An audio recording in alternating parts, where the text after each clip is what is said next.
Hello everyone and welcome to my channel. I'm Kim if you're new here, and if you're joining me back here on my channel, thanks for stopping back. Well, I had a bit of unfortunate news this last week, and I thought I would share a video about it because it is something that I talk about regularly on my videos. It's not to distress anyone or get anyone upset in that. There's been a lot of different things. If you have been here for since the beginning of my channel, 18 months to 2 years ago, or basically any video that I've made, just kind of talking about my life or my years of alcohol abuse, or even when I made a video at one point discussing homelessness that I had when I was in my late 20s, then I've had a lot of struggles, a lot of different struggles, not only just with homelessness or addiction, but I've had family struggles and relationship struggles and all kinds of different things. And I guess one of the biggest and the best ways that I've made it through those types of struggles is I'm very hopeful. I'm always optimistic, hopeful. I look for silver linings. I wasn't always like that, but probably in the last 25 years I have. Years and years ago, when I was had fallen off the wagon and had gone back to drinking for 3 years, I worked a job that I really, really liked, and I was really good at the job. It wasn't in healthcare. It was after I was done with healthcare. And enjoyed the environment that I worked in and the people that I worked with, and also the people that I worked for. And I worked the job. It was taken over by a new owner, and everybody from almost everybody, especially everybody out of the office part, was laid off. And then I was kept on, and I'd only been working there for about 9 months. And I was kept on and told to retain all old customers who had been coming for years and years and years and actually knew the family that owned this business previous to the new ownership. I was basically demanded to keep retainment of the old clientele. I worked at a place where we made vacation reservations, so keep the reservations coming in, keep the income and the revenue coming in, make everybody happy, make the new staff and the old staff, the new management happy, and basically myself do the work of 3 people, because there had been 3 people in the office.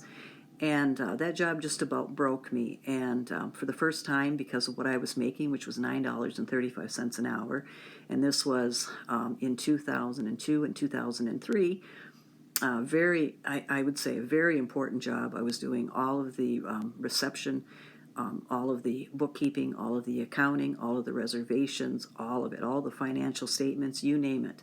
Even some of the IT work. I was getting paid $9.35 an hour, and I was fine with it, even though people working in the same position just with one of those tasks was making far more than me.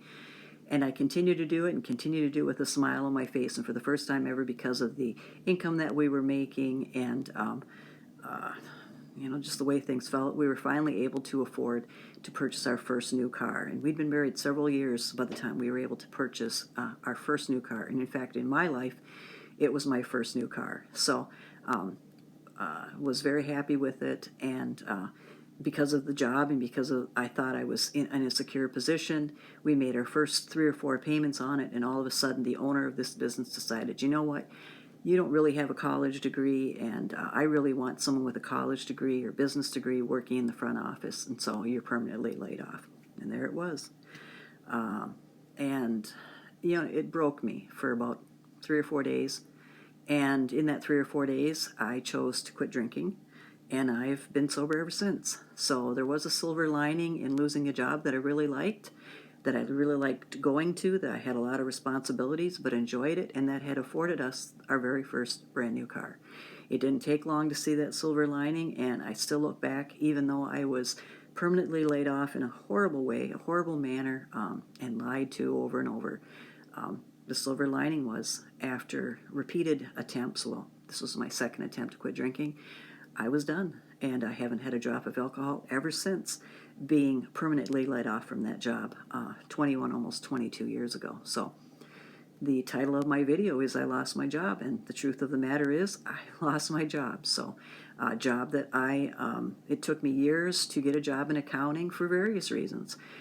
I have a degree in finance, a degree in business, and a degree in accounting. Now, I got all of those degrees separately, and that came at a time period where getting into college, the colleges and universities soliciting older people to return to college was a big thing. So I went to school to go become an accountant. So I went up for a 2-year degree. And while I was in school for the 2-year degree, I went all over this part of Wisconsin, even in some places in Minnesota, applying for jobs, stating that I was getting a 2-year associate's degree in accounting. And there wasn't a single call back from any of them. Even when I called, did the old-fashioned thing, called them and asked them if they, no one was interested. They were looking for people with 4-year accounting degrees only. In the school that I was going to, they started, once I graduated with the accounting degree, they were starting a new program that was a finance program. And I sat down with 2 different counselors who recommended that I just go into that program and spend 2 years in it, and that would give me the equivalent of a 4-year accounting degree. And what was I to know? These were college, administrative type people who had worked there forever. And their whole spiel to me was you would have a 4-year, considered what would be considered a 4-year degree, and you would get a job anywhere you wanted to. Well, I took that advice and I went to 2 years for finance, and the finance sector in the world, that was the big recession where millions of finance jobs were lost, and so all I had again was a 2 years associate degree. So again, I was out and applying, and I would take anything. If it was $6 an hour, $8 an hour. For the most part, I was taking student loans, and we were also financing. Plus, I was selling all my books. I was working part-time, whatever it was to get a college degree. And I was then talked into by a local university to come to their university, one that I had loved ever since I was a teenager, to apply at their university and go through their business administrative program, which would give me a major in accounting and almost a guarantee to get a job. And after a lot of thought and seeing how we were going to pay down my current student loans and also having to pay for my education at the university, I no longer had any more. This is when they had a cap on student loans, basically. And I didn't really want to take on any more debt. I went to this university and I got a business degree. And it took me years afterwards. I worked a non-paying internship. I was trying to get jobs in North Dakota, which they wouldn't take me on unless I had an address in North Dakota, South Dakota, Nebraska. We were applying in Florida and Washington State and Vermont, and just nobody would even consider it unless I was actually living there. And, I didn't want to lie and say I was. So nobody was really interested in it. And I even applied in states that will pay you to come live in their state, even trying to get jobs in Tornado Alley, of all things. And I couldn't get a job there. And shortly, around 2019, I finally, after the unpaid internship, applied at a job on the internet through a large company in the United States for remote work.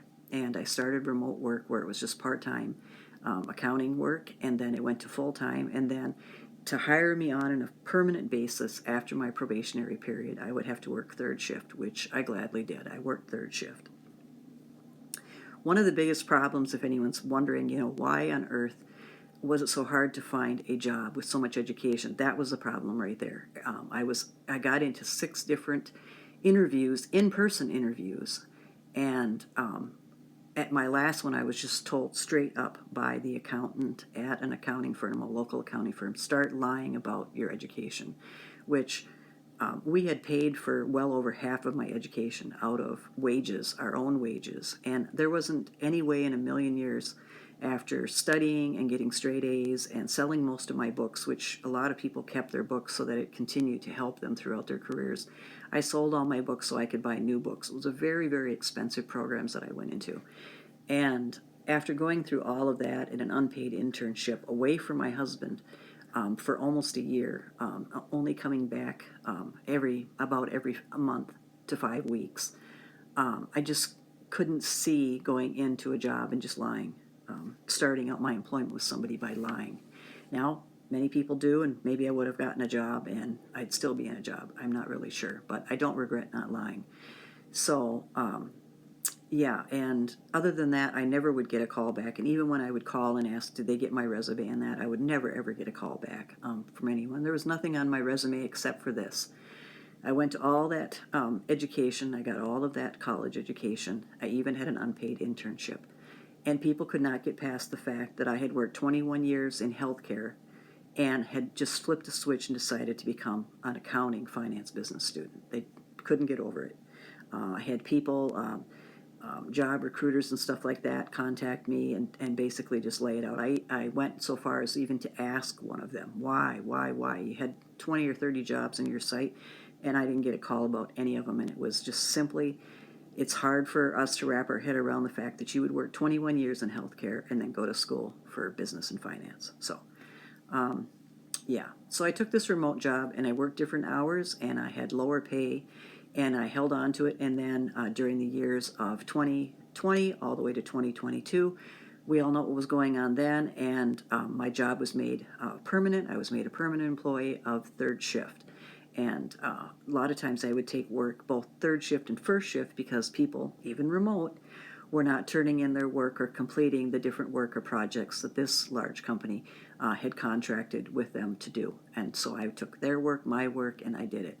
And just in the last 78 days, I received a promotion, and so I received a upgrade, a promotion, and some extra money. And then, as we all see in the media and stuff like that,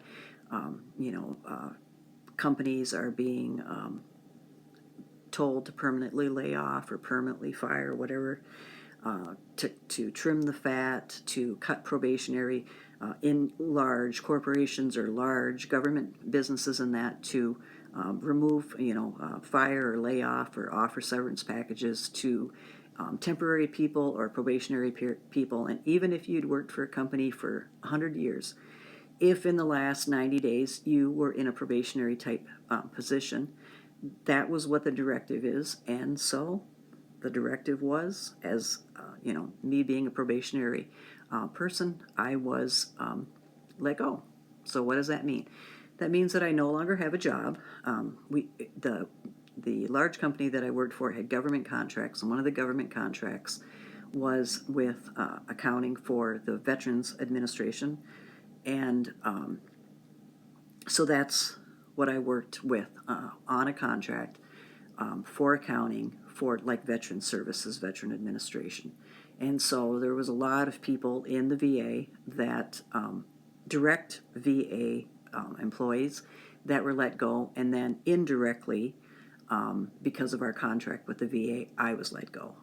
There was actually 12 people that were in the same position as I and in the same situation as I that were let go. So what does that mean for me? What it means for me is I have no job. There is no severance package for the position I was in. None of the people that I worked with or that were permanently laid off, like myself, received severance. We'll just file unemployment and we'll be on unemployment benefits. I had worked there less than 5 years, and so I was not receiving any type of I didn't have my 401k retirement through this company. I've been putting money in a Roth IRA, so there's nothing. I don't have any benefits from working for this company. I had just had insurance before my probationary period, but when you work certain jobs, I had a permanent position underneath one contract, receiving a certain wage and certain benefits, and then when I was promoted, that went into another probationary period where you kind of lost your benefits. You lost that past position, and so now you're making a new wage under a new contract with different benefits. And thankfully, I didn't lose anything except for the health insurance, which we had already decided previous to my promotion that I was not going to take. I was just going to stay with my husband's to keep the premiums lower because they're higher when it's single versus family on our insurance plan or on his insurance plan. So for me, it just means I don't have a job, and I will be on unemployment for a certain period of time, and then that'll be it.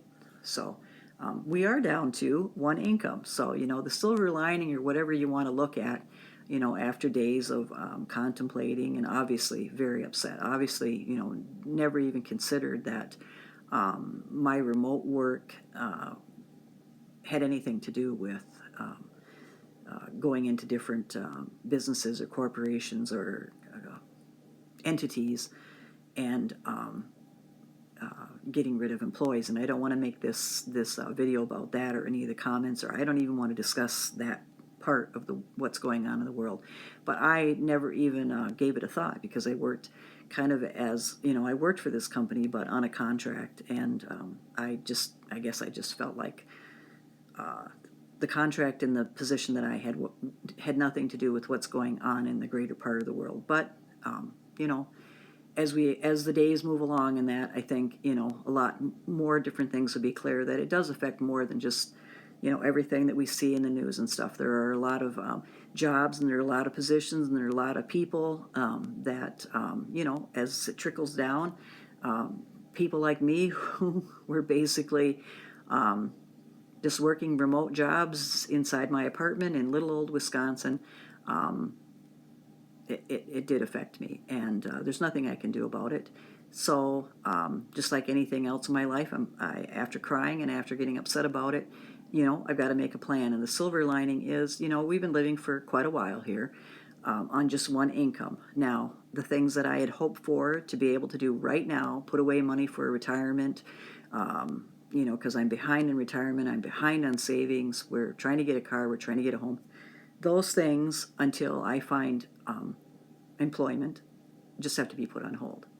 The most important thing is that we continue to live on that one income, which we've been able to do, and we continue to save money. It may come at a slower pace, I'm not sure, depending on, as far as unemployment benefits. Generally, it's for unemployment benefits, and I haven't been on those but once in my entire work history. But after looking into them this week, it's my understanding that it's just a little bit less than, it's just a little bit more, I should say, than half of what you currently earned. So if I currently earned, let's pretend it's an example, because I'm not going to put out the exact number here, but if I currently earned $1,000, I'm going to get about $650 in unemployment. So there's a max that they pay every month in Wisconsin, and I believe, if I remember correctly today, after having looked at it 4 or 5 days ago, it's $325 a week. That's what I believe. So that's what I would make. They don't issue checks higher than that, so it's either $325 or $350 a week, and that's the extent of it. So it comes out to be somewhat less than 2/3 or somewhat more than 1/2 of what I was earning. So that money will be guarded and put away we'll budget it out. Some of it will go to the car, because we need that by the end of the year, and some of it will go towards a savings account for retirement and that, and I will keep plugging away, and at my age, it's not the end of the world. I can still get a job. Yes, it took me a long time to get this remote work and that, but I'm not going to give up and throw my hands up in the air. Some of the good things about it is that we don't have debt. So we haven't had debt for except for my student loans here, and those have been paid off now. Other than that, we didn't have debt. We don't have credit cards. We don't have anything that we've owned or purchased or whatever that we've purchased on credit.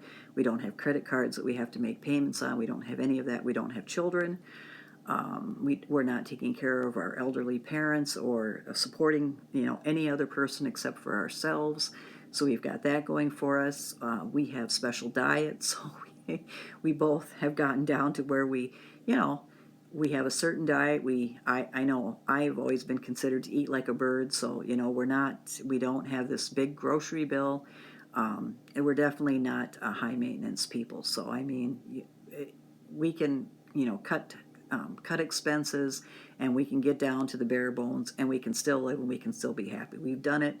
We just celebrated our 30th anniversary on Friday, and we basically lived like this and done things like this for most of our marriage. And previous to being married, For 2 years, I was homeless, and previous to that, I've been out on my own since since I turned 17, and I've had rough periods of time out on my own where I've had no money and no food, and it's couch hopped and floor hopped for a long period of time till I got my first job at 19. So, first real job at 19. So, times have been tough, and I've gotten through them, and I've gotten through them. We're happy that we both have good health, so we don't have to worry about going to doctors. We don't have to worry about prescriptions or stuff like that. We don't have to worry about all those things that, right now, that could make this an even more difficult situation than it already is. The only thing that we have to do is to keep doing what I've been making videos about, and keep doing what I've been talking about on my channel and with my coworkers and with friends and associates, and that is we have to learn how to live well, or to live as well as we can on one income, to still save, to do our best to stretch dollars, to budget money, and any information or any type of assistance that I can give anybody out in the world to help them, or to motivate them, or to inspire them, or any tips or tricks or stuff like that. This is the best place for me to share it. I started YouTube for myself. It was first a hobby, just with clips and putting reels together, films together, and stuff like that for my husband and I in our old age. And then it turned into once in a while producing a video and uploading it to the internet about appliances I was buying, or things, just basically reviewing things that I was purchasing, and my patio gardening. And then it turned into this channel, which I've tried to do cooking and economizing, budgeting, shopping hauls, and stuff like that. And I've got a whole group of people that I consider my friends, that I look forward to talking with every week and sharing with every week. And I just wouldn't want to give up my YouTube channel. So that's something that's for myself, and so I want to continue making videos and showing how we're going to do it. And it's not going to be much different than it has been before. We've been living, like I said, on one income for quite a while. So I'm hoping that as I have more time, and now for sure my schedule will move into where I am not working at nighttime anymore, and I'm looking for work during the day, that maybe I can make more of a vlog style vlogs or videos and stuff like that, more the way some of you, and definitely me, see people make videos. I guess that was never gonna be my thing, because I'm so used to like teaching or instructing or speaking or stuff like that. But I think that maybe it would feel more comforting, or more friendly, or just more person to person, personalized, if I kind of just like do like a lot of people, just like carry the camera around and show what I consider mundane things. But I watch plenty of videos with those mundane things on it, and they're intriguing and they interest me and I like them. So I've always tried to stay away from that kind of stuff and just kind of show grocery hauls, and only talk when I absolutely have to, and because I just was just trying to offer out, like,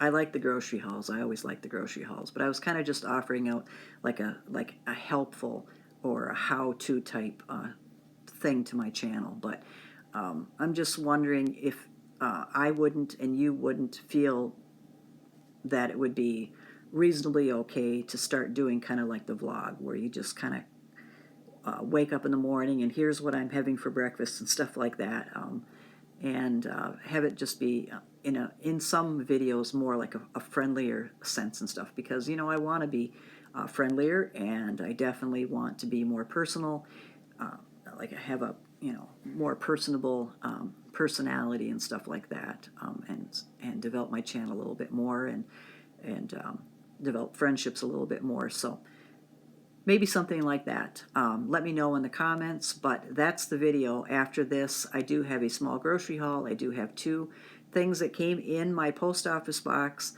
one from a friend and subscriber, Tina, and one that is unknown to me. It came in an Amazon envelope with no name or address. So I want to thank you. I appreciate that. I find that just very heartwarming to receive something. Somebody's paid attention to something I've said in a video, and then they send me something. I'm not asking for anything to be sent. I'm just saying that the things that have been sent have been very touching and very heartwarming in that. And I'm very grateful to have this channel, and I'm very grateful to have all of you take time out of your day, out of your schedules, out of your lives to stop here, watch a video, like one of my videos, and leave me a comment. So, and that's going to help me going forward as I look for employment in that, and my husband and I meet some of the challenges of really only having one income. I'm going to look forward to creating content even more and getting to know even more people, or getting to know you all a little bit better. So thank you for hanging in there with me. Thank you for watching this video. And again, my regular video, if all things go well with all of my equipment, will be up on Sunday night at 7:30 p.m. Central Time. Thanks for joining me here. Okay, and here is a little grocery haul to lighten things up a little bit. Plus, it includes a couple of things that were in my post office box this week. So, the regular video will be out on Sunday night at 7:30 p.m. this week. So first we got this to help me with my knee. I should say I got it. My husband didn't get it. To help me with my knee. It is a therapy knee wrap. It's reusable hot and cold therapy wrap by a company called Brookstone. I guess you freeze it. I have had one similar to this for my back. So you freeze it, and apparently you can also get it warm and put warmth on it. So yeah, I do both, but I haven't really had something that's shaped similar to the knee, so it's been kind of awkward to put a heating pad on it or something like that. So I think this is going to work perfect. So thank you very much. This arrived in my P.O. box without any type of information. It just had a slip from Amazon, and that's it. It didn't have a name or an address or anything. This came from Tina, who follows the channel, for our anniversary. So she knows that I have plants, take care of plants, that I have a garden and such, and I thought these were just adorable. I'm assuming this is from Walmart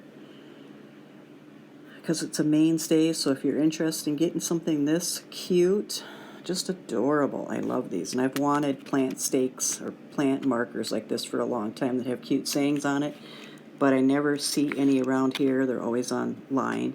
So, yeah, adorable. Especially like this one, emotional support plant. I buy a lot of plants for that reason alone. So, thank you very much for thinking of us. Such a neat gift. And, yeah, and she was okay with me mentioning her name. So, I am very grateful to have such wonderful and friendly and supportive people to follow my channel. I've always been very thankful and grateful for that. So I appreciate these gifts, and so yeah, thank you. They'll both be used, and as I use them, or as, well, definitely for these, as I use them, I'll show you the plants that I put them in this summer.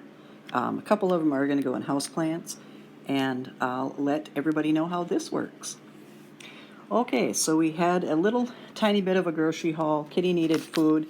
So, of course, that is a staple that has to be purchased like every 2 weeks. He has his own budget for it. So 88 cents, and we bought 24 cans. Birds are running low again, so we bought some more of this deck, porch, and patio. There's hardly any waste from this, and the birds love all of it.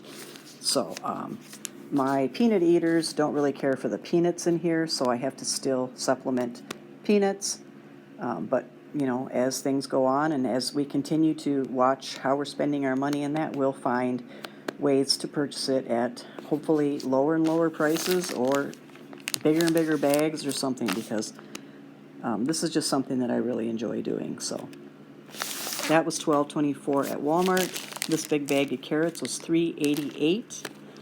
So our rabbits are not eating any apples right now, and so we needed, we'll probably only give them maybe 3 or 4 of these carrots, because we buy carrots every week because it's our favorite vegetable, and then we'll eat the rest of them. So $3.88 for, oh gosh, it's a big bag, 5 pounds of Bolthouse carrots. They're really good.